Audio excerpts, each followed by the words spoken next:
Happy People, senang sekali berjumpa kembali dengan sahabat-sahabat semua. Kita lagi ada di Indonesia aja sesuai dengan anjuran Mas Menteri Pariwisata Mas Sandiaga Uno, ya kan? Sesuai anjuran beliau, ya udah kita di Indonesia aja. Tadinya kita tuh pengennya sih ke Swiss gitu ya, Van. Terus ternyata gimana, Van? Ternyata ada Swissnya Indonesia. Jadi kita pergi ke Alahan Panjang, Solok, Sumatera Barat.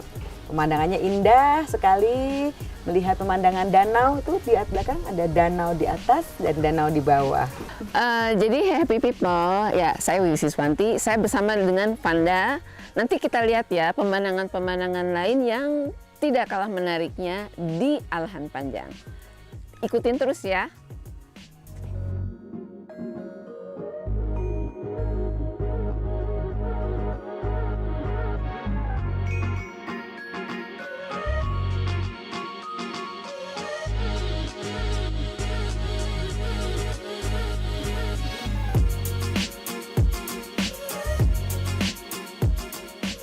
Hai Happy People. Selamat datang Wiwi. Hai, halo. Di kampung yang Happy indah People. ini. Bagus sekali indahnya. Kita sekarang lagi berada, saya dan Vanda lagi berada di danau di Alahan Panjang, Danau Kembar Alahan Panjang, salah satu ikonnya Alahan Panjang. Alahan Panjang ada dua danau, danau di atas dan danau di bawah. Sebenarnya danau di atas. Tapi sebenarnya kalau kita lihat dari atas, dia sepertinya dia berada di bawah. Oke. Nah, danau ini kalau kita lihat dari sisi manapun, kita lihat dari sisi sana, kita lihat dari sisi sini, kita lihat dari sisi situ, itu ada seperti apa ya? Seperti kita berada di luar negeri gitu. Coba tengok pohon pinusnya. Wow. Pohon pinus itu seolah-olah kita berada di yang namanya Swiss.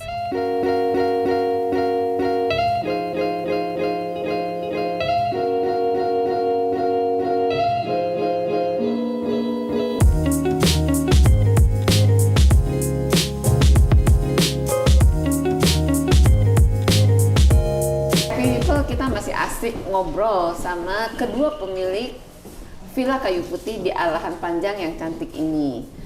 Dan di balik Villa Kayu Putih ini terdapat filosofinya ya, Prof ya. Ya udah deh, Prof, coba ceritakan kenapa namanya jadi Villa Kayu Putih dan filosofi di balik villa ini. Silakan, Prof. Baik, terima kasih. Jadi kenapa ini diberi nama Villa Kayu Putih dan apa yang melatar belakangi konsep pengembangan Villa Kayu Putih? Nah, Villa Kayu Putih ini pertama adalah tentang kepedulian lingkungan. Oh. Nah, jadi di sini lokasinya dulu adalah bukit yang semak-semak saja, nggak ada pohon. Nggak ada pohon sama sekali. Nggak ada pohon. Jadi kita pun masuk ke sini bukan pilihan sendiri. Ya, bukan kita cari lahannya gitu kan, tapi karena saudara kita di sini ada kesulitan, ada keluarga harus operasi, jadi kami dimintai tolong dan diberikan lahan ini. Lahan ini masih semak-semak waktu itu dan tidak ada pohonnya gitu. Nah, jadi dari kepedulian sosial seperti itu, saya katakan ke istri saya, nggak usah mikirin lahan ini bernilai apa tidak. Tapi bantu dulu nih, saudara kita ada kesulitan karena ada keluarga kanker payudara harus dioperasi segera. Gitu. Nah 4-5 tahun setelah itu nggak kami lihat-lihat juga ini. Nah lalu kita lihat, ini tanah ini miring, perbukitan, belum ada pohon, jadi agak panas lah kalau siang hari dan seterusnya, tidak nyaman berada di perbukitan yang terbuka. Nah dari situ idenya, saya waktu itu punya kegiatan dengan UNESCO tentang pertanian berkelanjutan. Iya, sustainable. Nah, jadi itu keterkaitan antara kesuburan lahan, hutan, tata air gitu. Nah kita mengembangkan bibit kayu untuk penghijauan. Jadi kayu putih kita pilih karena ini cocok dengan iklim di sini. Oh gitu. Jadi dataran tinggi, dingin, dan kayu putih yang varietas ini, dia banyak juga varietas kayu putih ini. Yang kita pilih ini yang pertumbuhannya cepat gitu. Oh jadi ini baru 10 tahun ini. 10 tahun usia pohonnya udah 30 meteran gitu kan. Kalau kayu putih yang disuling jadi minyak, itu daunnya lebih kecil, pertumbuhannya lebih lambat. Karena tujuan kita adalah untuk kepedulian lingkungan, kita pilih varietas yang ini. Oh, oke. Kita buat pembibitannya, dibagikan kepada masyarakat juga, sebagian kita tanam di sini. Dari pengalaman saya, karena sudah berkunjung ke banyak tempat, sudah ke 5 benua gitu kan, lihat destinasi wisata dan seterusnya, akhirnya saya rumuskan, temanya adalah rumah di antara pohon, kamar bertaman alam. Nah, kira-kira gitu. Ini kalau Itu kepedulian lingkungannya. kalau misalnya kita lihat, ini kan sekarang sustainable di mana ya, Ya. apa namanya, tema mengenai sustainability itu kan di berbagai macam ini ya bidang. Kalau saya lihat sih ini si Villa Kayu Putih ini tuh udah masuk sekarang kan ESG kan, environmental, social dan governance. Nah tadi environmentalnya sudah diceritakan oleh Prof dari sisi tanaman kayu putihnya yang ternyata memang sangat bermanfaat dan itu juga dipilih karena memang kepedulian lingkungan. Sosialnya karena menolong orang, gitu kan. Nah nanti saya kembangin dikit lagi sosialnya ini. Nah, ada lagi. Di samping menolong, yang kita tolong bukan hanya yang kesulitan saja, tapi ada generasi muda juga. Nah, jadi penumbuhan young entrepreneurs kan gitu kan. Kalau Mbak lihat kafe ini awaknya semua muda-muda aja. Iya. Itu challenge yang kita coba berikan kepada cucu kita dan kawan-kawannya orang setempat di sini gitu. Waktu ini kan Villa mulai beroperasinya sebelum pandemi. Oh gitu. Nah, ketika pandemi yang paling senior di antara mereka yang mengelola kafe ini lagi kuliah di Malaysia dan nggak bisa balik karena Malaysia ditutup, lockdown kan gitu kan. Then I ask them question gitu kan, what we can do daripada waktu berlalu juga kan.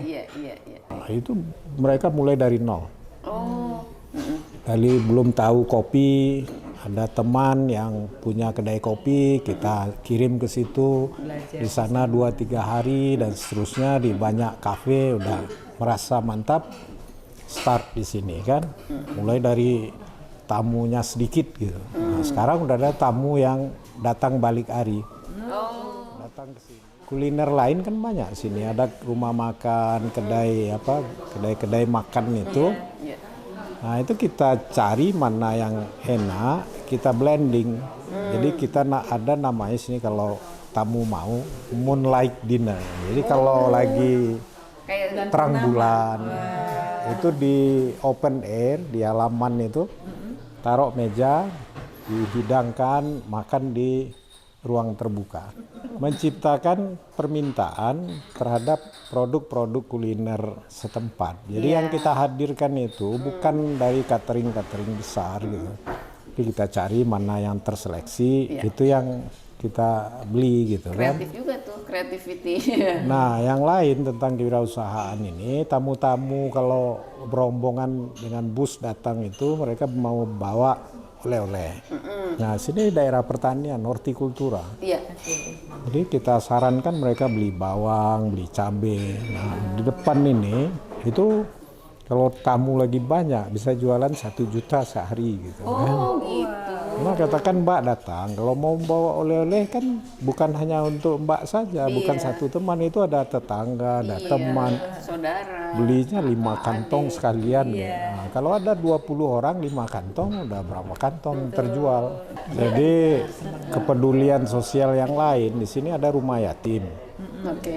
Nah, kita bawa mereka 2 kali setahun itu makan, menikmati apa yang dinikmati tamu di sini itu juga yang mereka nikmati di sini.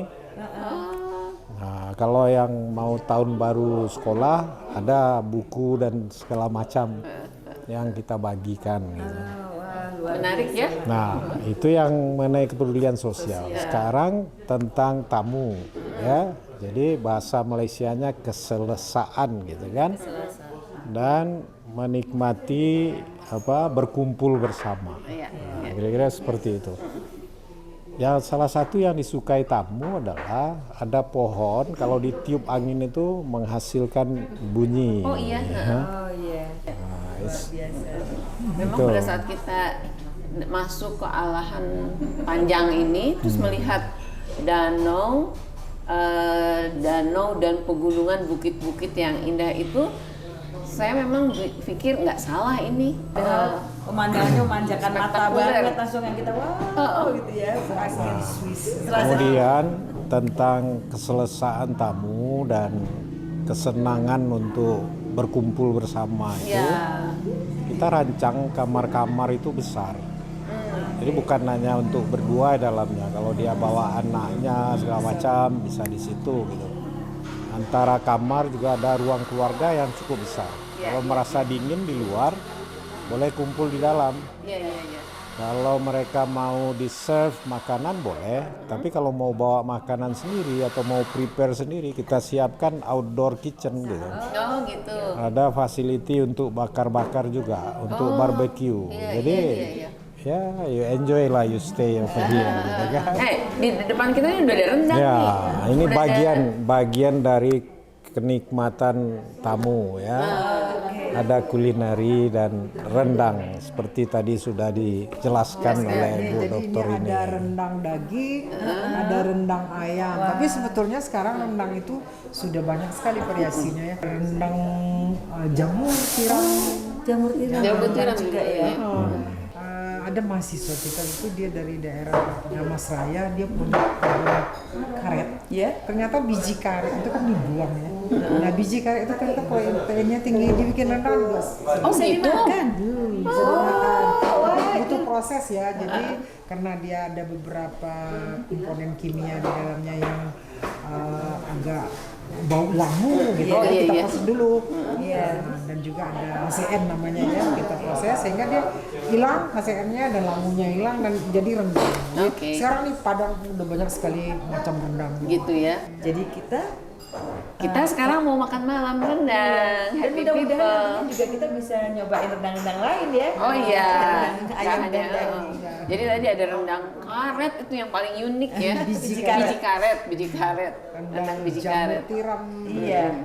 Harus kapan-kapan kita cari. Yang sekarang ada kita coba dulu rendang ayam dan rendang daging. Oke deh. Happy people, kita mau makan dulu ya. Hai happy people, kami sekarang sedang berada di belakang saya adalah Danau Talang ya. Kemudian di belakangnya itu adalah Gunung Talang.